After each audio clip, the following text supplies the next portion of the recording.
আসসালামু আলাইকুম। নিয়মিত বাংলা সংবাদে আপনাদের স্বাগতম। শুরুতে থাকছে শিরোনাম, এরপর বিস্তারিত। শেখ হাসিনার কুখ্যাত দুই নেতা সালমান এফ রহমান ও সাবেক আইনমন্ত্রী আনিসুল হক গ্রেফতার। জানিয়ে দেব ইকোনমিক টাইমসের প্রতিবেদন। শেখ হাসিনা মিত্রকে ক্ষমতাচ্যুত করায় ভারতের কূটনৈতিক টানাপোড়েন। এবং সবশেষ জানিয়ে দেব 15ই আগস্ট নিয়ে ষড়যন্ত্র ছাত্র জনতা মোকাবেলা করবে বললেন মঈন খান। এতক্ষণ শুনছেন সংবাদ শিরোনাম, এবার জানুন পুরো বিস্তারিত। সালমান এফ রহমান ও আনিসুল হক গ্রেফতার। সাবেক প্রধানমন্ত্রী শেখ হাসিনার শিল্প ও বেসরকারি উপদেষ্টা সালমান এফ রহমান ও আইনমন্ত্রী অ্যাডভোকেট আনিসুল হককে গ্রেফতার করা হয়েছে। মঙ্গলবার 13 আগস্ট তাদের গ্রেফতার করা হয়েছে বলে নিশ্চিত করেছেন ঢাকা মহানগর পুলিশের কমিশনার মোহাম্মদ মাইনুল ইসলাম। মাইনুল হাসান জানান, গোপন তথ্যের ভিত্তিতে নৌপথে পলায়নরত অবস্থায় রাজধানীর সদরঘাট এলাকা থেকে সালমান এফ রহমান ও সাবেক আইনমন্ত্রী আনিসুল হককে গ্রেফতার করা হয়। তাদের নিউ মার্কেট থানার এক মামলায় গ্রেফতার দেখানো হয়েছে। পুলিশ জানায়, কোটা সংস্কারের দাবিতে বৈষম্য বিরোধী ছাত্র আন্দোলনের কর্মসূচি চলাকালে 16 জুলাই ঢাকা কলেজের সামনে সংঘর্ষে দুজন নিহত হন। এর মধ্যে একজন ছাত্র ও একজন হকার। এ ঘটনায় নিউ মার্কেট থানায় 2টি হত্যা মামলা করা হয়েছে। এসব হত্যার ঘটনায় ইন্ধনদাতা হিসেবে সালমান এফ রহমান ও আনিসুল হককে গ্রেফতার করা হয়েছে।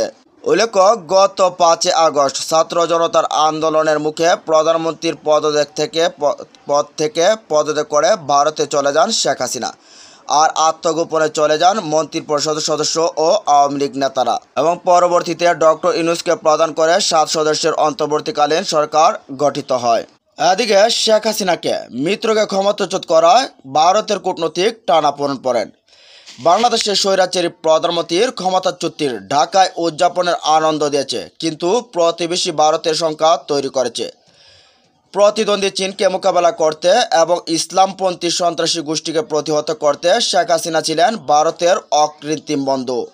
76 বছর বয়সী হাসিনা গত 5 আগস্ট ছাত্র নেতৃত্বাধীন বিদ্রোহের মুখে প্রধানমন্ত্রীর পদ ছেড়ে দেন এবং হেলিকপ্টারে করে দীর্ঘদিনের মিত্র নয়াদিল্লিতে আশ্রয় নেন। বাংলাদেশে সদ্য শপথ নেওয়া অন্তর্বর্তী সরকারের নেতা মোহাম্মদ ইউনূস বৃহস্পতিবার ক্ষমতায় আসার পর ভারতের প্রধানমন্ত্রী নরেন্দ্র মোদী তাকে প্রথম শুভেচ্ছা জানিয়েছেন। বলছেন, নয়াদিল্লি ঢাকার সাথে কাজ করতে প্রতিশ্রুতিবদ্ধ। চীন ও ঢাকার নতুন কর্তৃপক্ষকে স্বাগত জানাতে তৎপর ছিল, বলছে ঢাকা সম্পর্কের উন্নয়নের গুরুত্ব দেয়। ইন্টারন্যাশনাল ক্রাইসিস গ্রুপের বিশ্লেষক থমাস কি বলেন, বাংলাদেশের দৃষ্টিকোণ থেকে ভারতে কয়েক বছর ধরে ভুল পথে রয়েছেন। ভারত সরকার একেবারে ঢাকা পরিবর্তন দেখতে চায়নি এবং বছরের পর বছর ধরে এটা পরিষ্কার করে দিয়েছিল যে হাসিনা ও আওয়ামী লীগের কোনো বিকল্প দেখছেন না। বাংলাদেশ প্রায় সম্পূর্ণভাবে ভারত বেষ্টিত। 1947 সালে ভারতীয় উপমহাদেশ থেকে বিভক্ত হওয়ার অনেক আগে থেকেই বাংলাদেশ গভীরভাবে জড়িয়ে আছে ভারতের ইতিহাসের সাথে। কিন্তু হাসিনা ভারত এবং আধিপত্যশীল চীনকেও সমর্থন করেছে।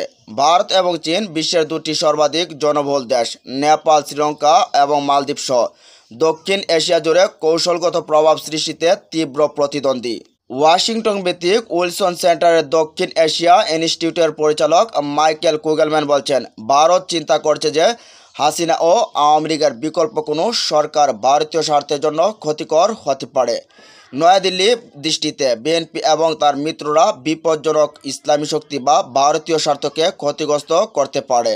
এখন ডক্টর ইউনূস বলছেন, তিনি কয়েক মাসের মধ্যে বাংলাদেশের নির্বাচন চান, আর বিএনপি ঢাকায় গণসমাবেশ করে প্রত্যাবর্তনের জন্য প্রস্তুত হচ্ছেন।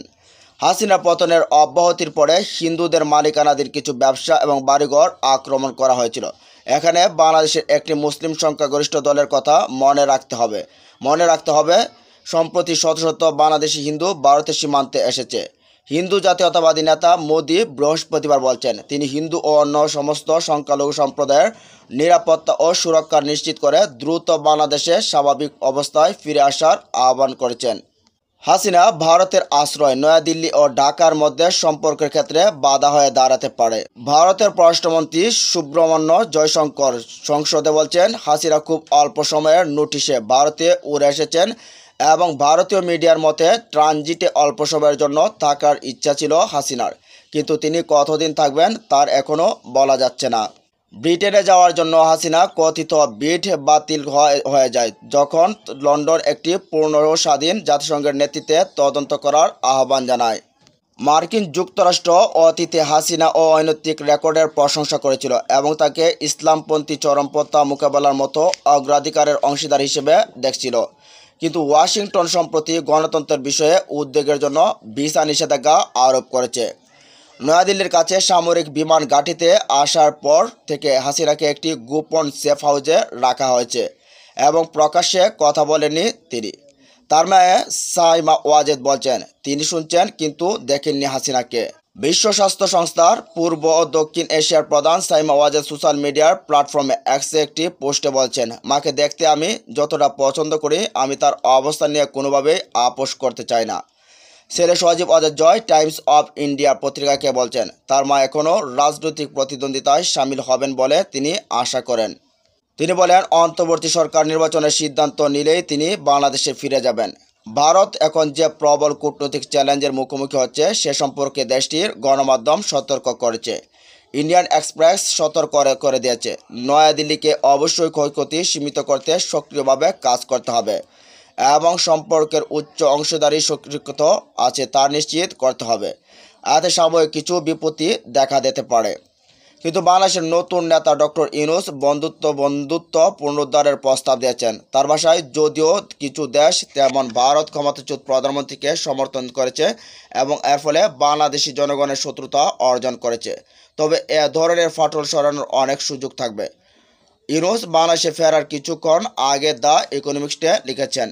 ক্রাইসিস গ্রুপের কিন ইতিমধ্যে বলছেন, তিনি বিশ্বাস করেন দেশগুলো বাস্তবিক সম্পর্কের জন্য অতীত এক পাশকে রাখবে। তার ভাষায়, ভারত বাংলাদেশের সবচেয়ে গুরুত্বপূর্ণ আন্তর্জাতিক অংশীদার এবং তাদের এগিয়ে যাওয়ার পথ খুঁজে না পাওয়ার কারণ কোনো নেই। অর্থনৈতিক শক্তিকে তাদের একসাথে কাজ করতে বাধ্য করবে।